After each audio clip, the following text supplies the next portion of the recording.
马上又有新人上场，是战英和赵越。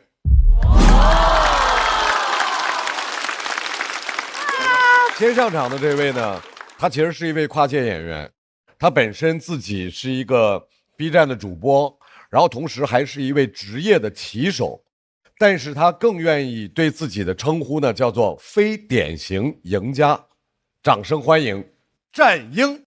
我叫战英，性别女，今年30岁，之前是一名围棋职业选手，这2年在做一名围棋主播。我之前的时候感觉很多人其实根本不知道我们这群人的存在，他们老是认为下围棋的就是年纪特别大，然后一定要到深山里去下，还一定要留着长胡子，穿着白大褂，都是很鼓励我说啊，感觉你也是比较搞笑女的一个形象。蒙娜丽莎来了，哈哈！banana， 战英，你多大了？战英，我3岁了。我觉得可以来试一试。加你！加油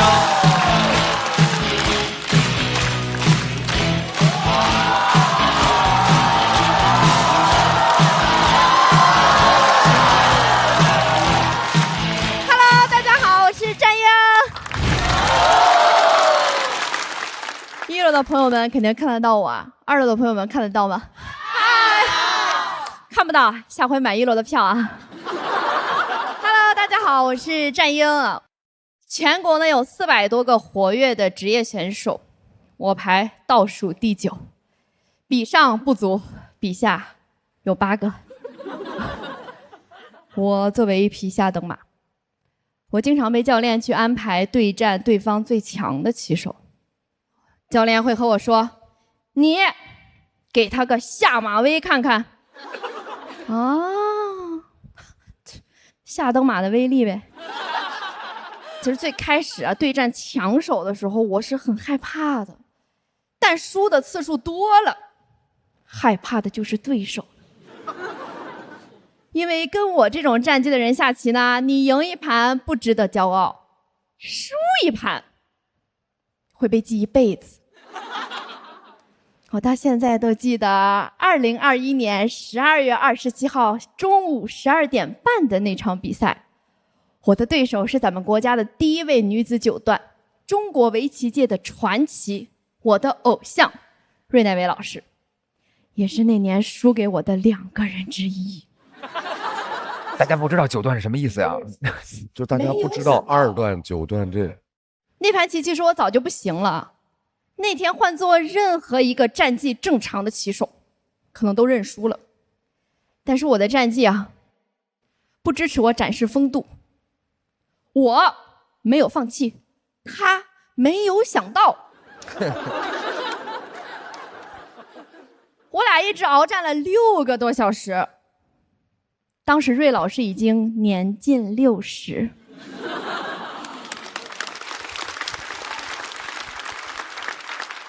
岁月不饶人，我也没有放过他。在最后时刻呢，芮老出现了一个失误，让我反败为胜了。那在竞技围棋的这条路上呢，我走了21年啊，但却是因为2胜16负，我这个个人历史最差战绩被大家给认识，甚至在网络上火了。但看到很多人因为我知道了围棋，我也突然释怀了。啊，被当下等马怎么了？其实我也有可能是骆驼，过了一封，我还能再来一封。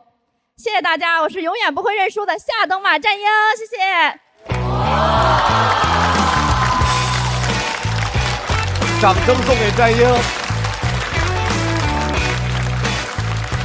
大家很多重点或许能听懂，但是始终没有被带进这个故事里。但是我能有这样一个舞台去讲一讲，我就觉得是让我非常感激的一件事情。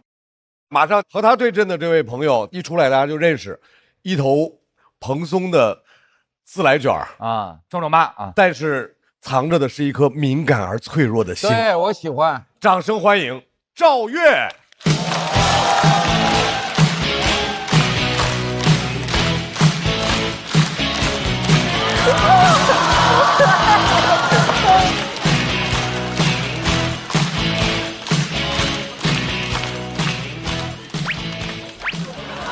怎么这么客气啊？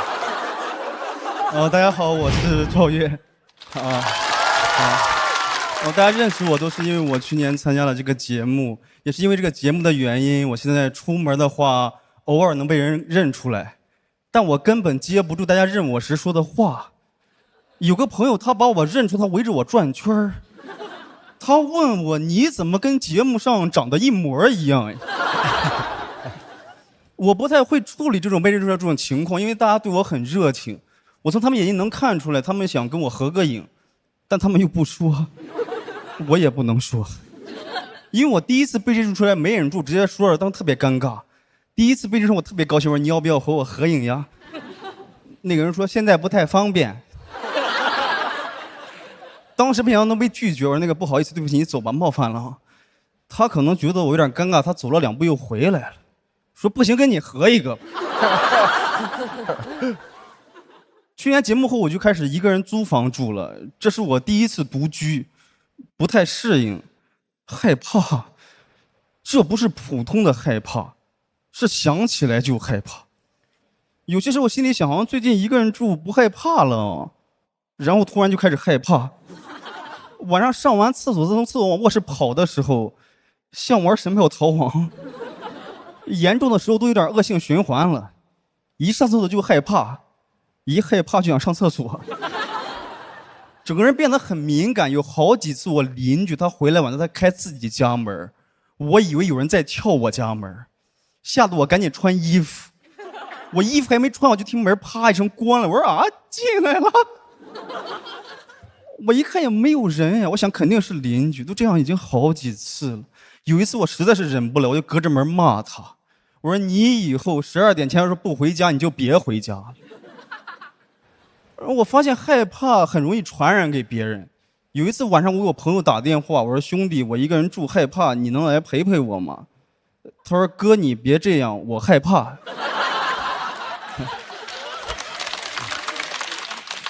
我说我没有跟你开玩笑，我是真害怕。他说哥我也是真害怕。我给他解释，我说我是心里害怕，主要是家里除了我没有别人。他说哥我怕的就是家里除了你没有别人。后来都给他问生气，他问我你到底害怕什么，你告诉我。你说就那种贞子从电视机里爬出这种东西有什么好怕的？我本来害怕的都没有这么具体。我说挂了吧，挂了，现在感觉家里有人了。我自己还在网上搜男性独居害怕，搜出来全是独居害怕男性。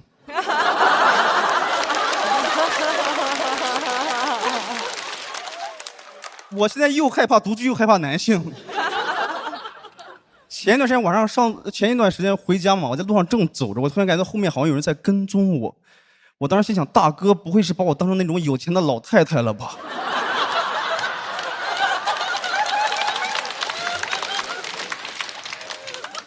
我得跟大家说一下，我是个男的，得把犯罪遏制在萌芽状态。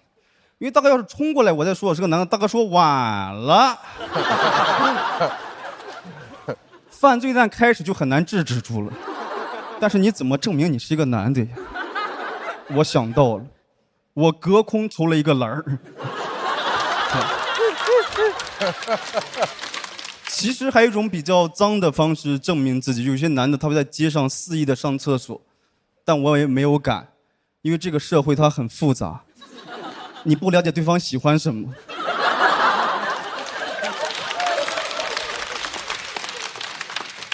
可能会有人问，那你为什么不跑呀？因为我不善于奔跑。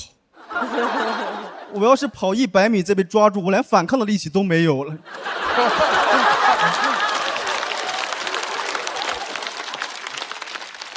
我当时很害怕他一直把我跟到我的家里去，因为我家那个门他特别难开，他要是跟过来我门还没有开，家对我来说就是个死胡同。主要是我一个人住，就2个人住都还好，2个人住他就跟过来，我们2人制服不了他，挨打也轻松一点。当时就想给他大哥证明我其实没有什么钱嘛，你也别过来，我就一边走一边把裤兜往外掏。我2个兜我都掏完了，他还跟着我。他不图我的钱，他到底想干什么呀？那会儿是真难受，一方面觉得怎么日子刚好起来就有人要伤害我呀，就另一方面觉得自己怎么这么软，就谁过来都能把我欺负一下。当时也不知道哪来的勇气，我就转过头骂他，我说你到底想干什么啊？他说回家。我当时硬着头皮问他，你为什么这么晚才回家？他说他以后12点之前一定回。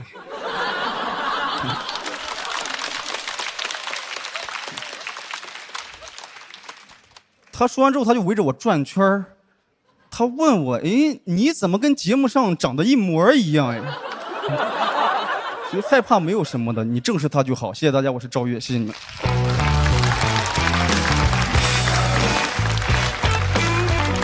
1月没有啊？赵越的锁票倒计时，再次掌声送给赵越。怎么样？感觉？确实非常喜欢赵越，然后他很特别，跟别人不一样，他有很奇怪的角度和那些东西，但是你仔细想，他又有合理性啊。因为被损友啦，去看了个恐怖片儿，然后嘿，我刚想说这个事儿。对，其实你本来是不会怕的，一个成年男性自己做也不会怕，长成我这样也没什么危险。恐怖片还有一个讨厌的地方。经常是当天夜里什么事儿没有，然后7、8天后你心里毫无准备的时候，夜里做一个噩梦，莫名其妙的疑神疑鬼，什么都害怕，去了厕所甚至是小跑回卧室，然后你就开始抽自己大嘴巴，怀疑为什么7天前要干这么蠢的事儿。所以我听的时候是觉得非常有意思，而且他总能找到这些奇怪的东西。但是今天整个作为作品的话，其实一开始就很抓人，我就心理上就会有更高的期待，但是感觉好像这个作品完成了7成、8成这样，然后就突然就没了，所以我有点遗憾。再次感谢赵越的分享，我们也请战英回到台中，2位的得票数是，很抱歉。因为战英和赵越的票数都没有大于200票，2位都要进入待定区。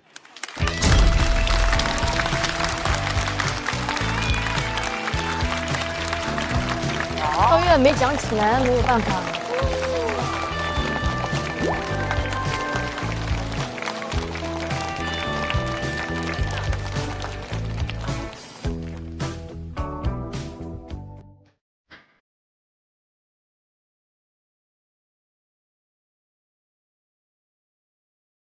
也有点对不起这库子，真有点对不起这库子。